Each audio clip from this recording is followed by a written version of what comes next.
Hi, my name's Antero and I'd like to share with you guys some of the reasons why I'd like to become an English educator someday. When I was a student back in high school, some of my favorite classes that I would always go to were my humanities classes. English, history, language, arts. Those were always the classes where the work was the most fun to do, the instructors were the best to get along with, and it was just an overall great time. And someday as an educator, I'd like to be able to replicate that experience for my students when in an English classroom, and learning how to dissect and analyze a book, as according to Losh et al., analysis comes from the Greek and means literally a process of unloosening.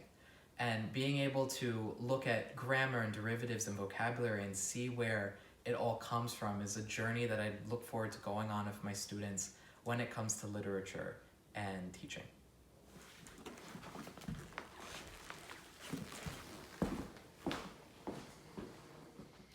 Transitioning from high school to college, I realized that the classroom environment itself is just as important to the student as the subject matter. That promoting identity based on race and culture and sexuality and creating inclusive classrooms are what students need in order to thrive and feel like they're in a safe environment so that they can perform at their best. Dr. Robyn Seglem and Dr. Antero Garcia believe culturally relevant pedagogy became about humanizing and treating each student individually.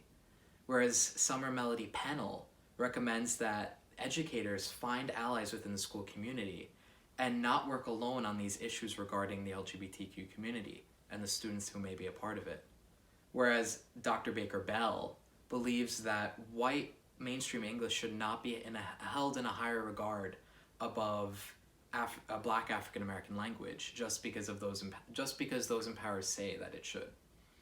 That the students have their unique identities, and that as an educator, your job is to maintain a culturally sustaining and culturally relevant pedagogy and environment for the students where they can be themselves and at their best degree. Most importantly, I learned that as an educator, first and foremost, you must always be there for your students, no matter what the issue, risk, or any other problem may be. That the students come first. In Toni Morrison's 1993 Nobel lecture, she said, "We die. That may be the meaning of life, but we do language. That may be the measure of our lives." Language is the most important tool to an educator.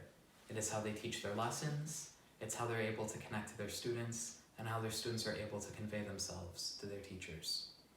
Someday, I hope to stand up in the place that my teachers once did and inspire future generations of students, like my educators had once done for me, and to fully master the art of language within the classroom.